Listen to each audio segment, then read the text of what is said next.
Баршаңызға сәлем достар. Бүгін мен сіздерге ерекше тағамның рецептісін бөлісетін боламын. Міндетті түрде видеоның соңына дейін қараңыздар және каналыма тіркеліп қоңыраушаны басуды ұмытпаңыз. Ең алдымен күрішімізді осылай жақсылап 3-4 мәрте жуып аламыз. Содан кейін суын төгіп тастап, күрішімізді осы ыдыста қалдырамыз.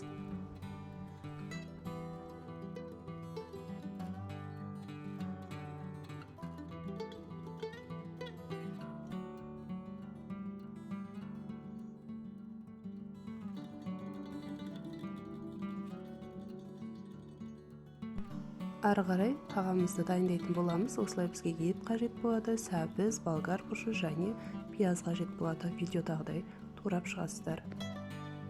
Жасалу жолы өте оңай. Үйдегі барлық ингредиенттер жасалады. Міндетті түрде түскі асқа балаларыңызға дайындап берсеңіздер болады.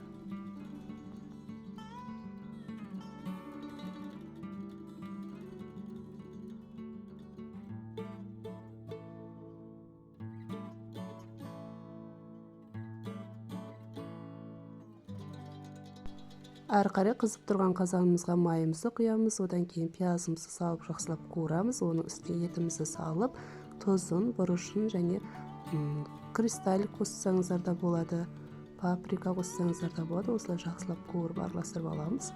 Содан кейін қазанның қақпағын жауып, 15 минутқа бұқтырып қоямыз. Оттың астын баяулатуды ұмытпаңыздар.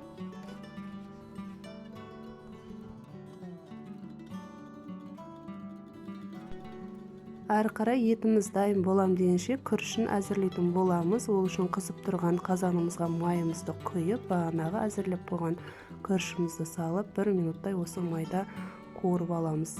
Содан кейін үстіне қайнап тұрған ыстық суымызды күріштің үстінен 1 сантиметрдей асып тұру қажет суымыз құйып, үстіне тұзын салып, бұны да қазанның қақпағын жауып бұқтырып қоятын боламыз. Оттың астын баяулатамыз.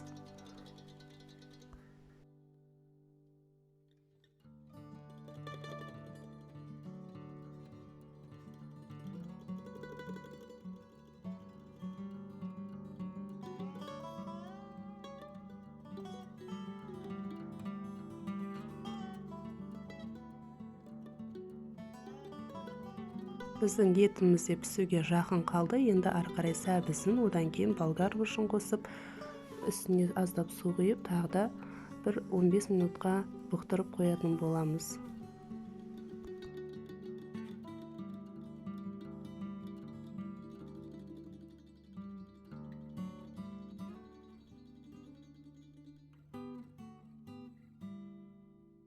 Мінекей достар, біздің күрішіміз пісіп шықты. Ешқандай да езілмеген, шашырап пісетін болады. Осылай кесеге салып, дөңгелек етіп форма жасап, тарелкеге саламыз. Содан кейін үстіне бағанағы дайын болып тұрған подливімізді салып, балаларыңызға ұсынсаңыздар болады.